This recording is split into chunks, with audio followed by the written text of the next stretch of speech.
नमस्कार दोस्तों, राधे राधे।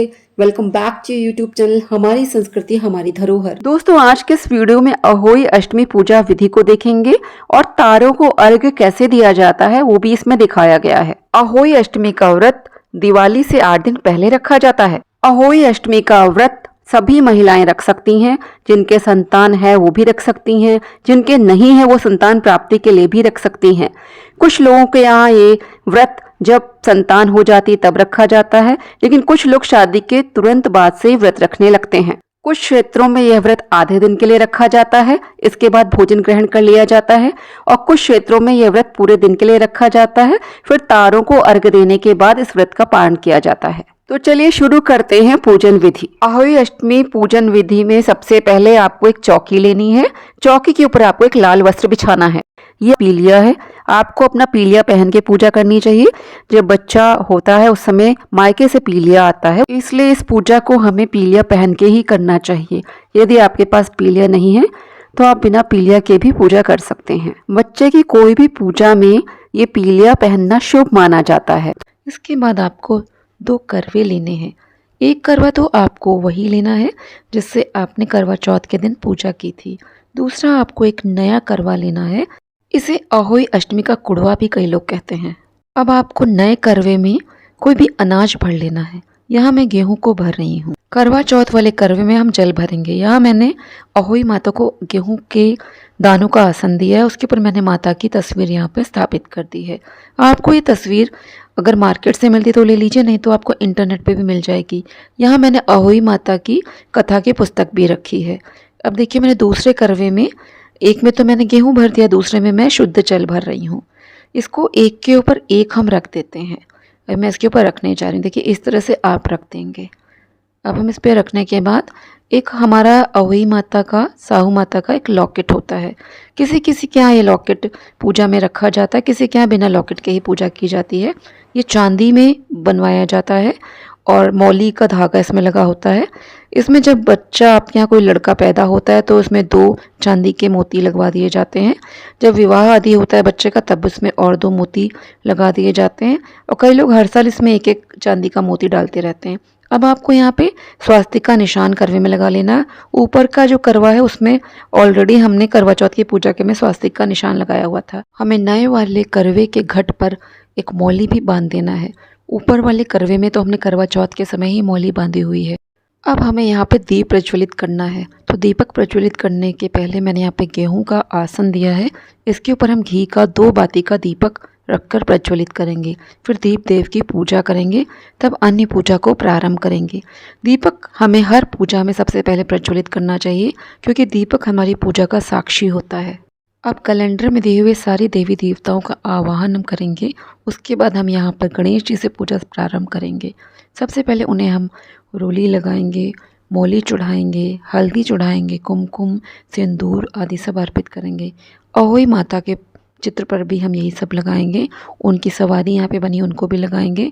चंद्र, सूर्य, जितने देवी देवता उसमें हैं, शंकर जी, सबकी पूजा करेंगे। अब मैं यहाँ पर चुन्नी उड़ा रही हूँ। आप वस्त्र रूपी कलावा भी अर्पित कर सकते हैं। अब हम कैलेंडर में दिए सारे देवी देवताओं को पुष्पों की माला अर्पित करेंगे। यदि पुष्पमाला आपके पास नहीं है तो आप फूल भी चढ़ा सकते हैं। देखिए, गणेश जी को मैंने यहाँ जनेऊ अर्पित करा है। अब हम धूप दिखाएंगे।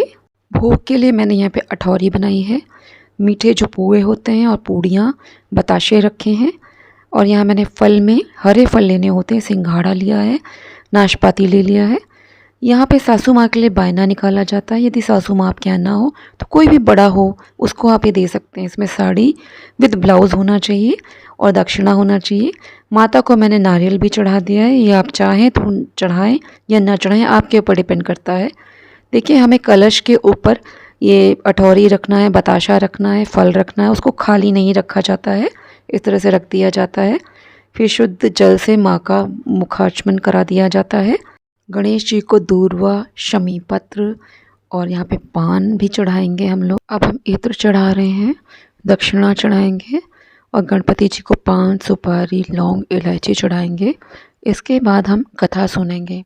कथा सुनने के लिए हाथ में 7 प्रकार के अनाज ले सकते हैं। 7 प्रकार के अनाज ना हो तो 7 दाने मैं यहाँ पे गेहूं के ले रही हूँ। पुष्प ले लेंगे और दोरुआ लेंगे, क्योंकि इस पूजा में हम गणेश जी की भी पूजा करते हैं। अहोई अष्टमी व्रत कथा। अहोई अष्टमी के दिन विधिवत पूजा करने के साथ साथ इस कथा का पाठ अवश्य करना चाहिए। ऐसा करने से व्रत का फल पूर्णतः मिलता है। तो चलिए मैं आपको सुनाती हूँ अहोई अष्टमी व्रत कथा। एक समय एक नगर में एक साहूकार रहता था। उसके 7 बेटे, बहुएं और एक बेटी थी। दीपावली से कुछ दिन पहले उसकी बेटी अपनी भाभीयों संग घर की लिपाई के लिए जंगल से साफ मिट्टी लेने गई। जंगल में मिट्टी निकालते वक्त खुरपी से एक स्याहू का बच्चा मर गया। इस घटना से दुखी होकर स्याहू की माता ने साहूकार की बेटी को कभी भी मां न बनने का शाप दे दिया। उस शाप के प्रभाव से साहूकार की बेटी का कोख बंद गया। इस शाप से साहूकार की बेटी दुखी हो गई। उसने अपनी भाभीयों से कहा कि उनमें से कोई भी एक भाभी अपनी कोख बांध ले। ननद की बात सुनकर सबसे छोटी भाभी तैयार हो गई। उस शाप के दुष्प्रभाव से उसकी संतान केवल 7 दिन ही जिंदा रहती थी। जब भी वह किसी बच्चे को जन्म देती, वह 7 दिन में ही मृत्यु को प्राप्त हो जाता था।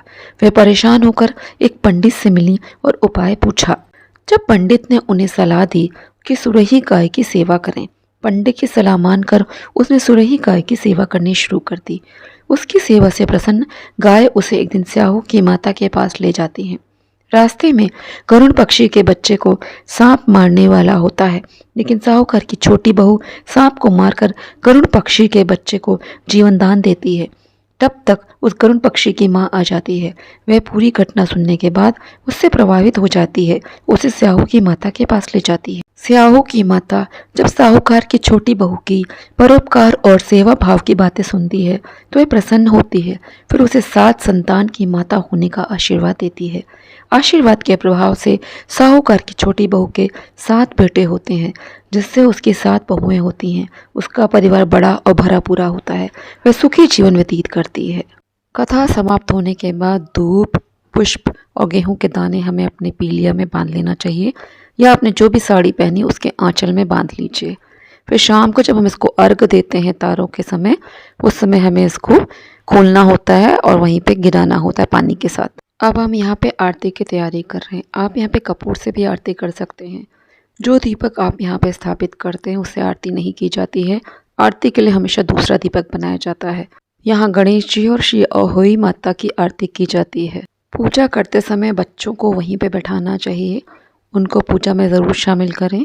अब शाम को 6 साढ़े 6 के करीब जब तारा निकल आते हैं, उस समय हमें तारों को अर्घ देना चाहिए। यहाँ पे हमने जल लिया है, उसमें थोड़ा हल्दी डाला है, कुमकुम डाल रहे हैं, अक्षत डाला है, पुष्प डाला है और थोड़ा सा जो हमने मीठा बनाया था वो थोड़ा डाल दिया है। इस तरह हम थाली को तैयार कर ले रहे हैं। थाली में पुष्प भी हैं, रोली, कुमकुम, चंदन, पीला चंदन, अक्षत सब हम लेके जा रहे हैं। एक दीपक भी आप बना के रखेंगे 2 बाती का। यहाँ देखिए तारा दिखाई दे रहा है। शाम का वक्त है, थोड़ा अंधेरा भी हो गया है। अब हमको जिस स्थान पे पूजा करना वहाँ पे हम गंगा जल छिड़क कर एक सातिया बनाएंगे। मैंने यहाँ हल्दी से बनाया, आप कुमकुम से भी बना सकते हैं।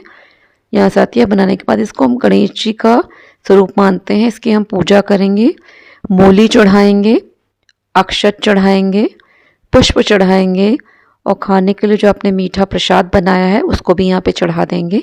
इसके बाद आपके जो आंचल में पीलिया में जो आपने बांधा था पुष्प आदि, उसको यहाँ पे हम जल के साथ इस तरह गिराते हैं।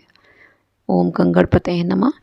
फिर आप जल को थोड़ा सा हाथ ऊंचा करेंगे, फिर अर्घ देंगे। यहाँ पे आपने जो तारे हैं उनको, कई लोगों के घरों में चांद को देख के अर्घ देते हैं, हमने यहाँ पे तारों को देख के अर्घ दिया है। अर्घ देने के बाद आपको परिक्रमा करनी होती है। 3, 5, 7 आप जितनी परिक्रमा कर सकते हैं करिए। फिर दीपक जलाइए, दीपक से आरती कर लीजिए। यहाँ आपकी पूजा संपूर्ण होती है। क्षमा प्रार्थना कर लीजिए पूजा में जो भी गलतियाँ हुई हों। इसकी पूजा 2 तरह से की जाती है। कुछ लोग इसको पूरा दिन व्रत रखते हैं और निराजल रह के करते हैं, और ये लोग जब तारे निकल आते हैं तब अर्घ देकर तब कुछ मीठा खाते हैं। कुछ लोगों के यहाँ अहोई माता की पूजा करके उनकी कथा सुनकर फिर बासी रोटी और दही खाकर फिर व्रत का पारण कर दिया जाता है। आपके यहाँ जिस तरह से भी पूजा की जाती है आप उस तरह से कीजिए। पूजा का प्रसाद बच्चों को अवश्य खिलाएं। इस दिन व्रती महिला को सिलाई, कढ़ाई, कटाई और खुदाई नहीं करनी चाहिए। पूजा के बाद साहू माता का जो लॉकेट होता है स्त्रियां अपने गले में धारण कर लेती हैं और इसको दिवाली के दिन तक धारण करे रहती हैं। कलश में जो अनाज भरा जाता है और जो दीपक के नीचे अनाज होता है, इन सबको मिलाकर दान में दे दिया जाता है। एक कलश इसमें कि जल रखा है, उसको दिवाली के दिन, कई लोग छोटी दिवाली के दिन, कई लोग बड़ी दिवाली के दिन या कुछ लोग गोवर्धन के दिन हटाते हैं। इससे बच्चों को स्नान कराया जाता है। इस पूजा में जो कलश रखे जाते हैं इनको दिवाली तक नहीं हिलाया जाता है और ये पूजा करनी भी वहीं चाहिए जहाँ आपको दिवाली की पूजा करनी है। ये जो बायना हम निकालते हैं अपनी सासू माँ को दे देते हैं अथवा अन्य किसी वृद्ध स्त्री को दे देते हैं। वो भी ना मिले तो आप ब्राह्मणी को दान कर सकते हैं। प्रसाद आप घर के बच्चों को बांट दें, आप आसपास में भी बांट सकते हैं, खुद भी खा सकते हैं। प्रसाद आपको गाय को अवश्य खिलाना चाहिए। तो दोस्तों वीडियो को मैं अब यहीं पे समाप्त करती हूँ। मिलती हूँ अपने अगले नेक्स्ट वीडियो में। तब तक के लिए जय श्री कृष्णा, जय श्री राधे। अहोई अष्टमी की आप सबको बहुत शुभकामनाएं।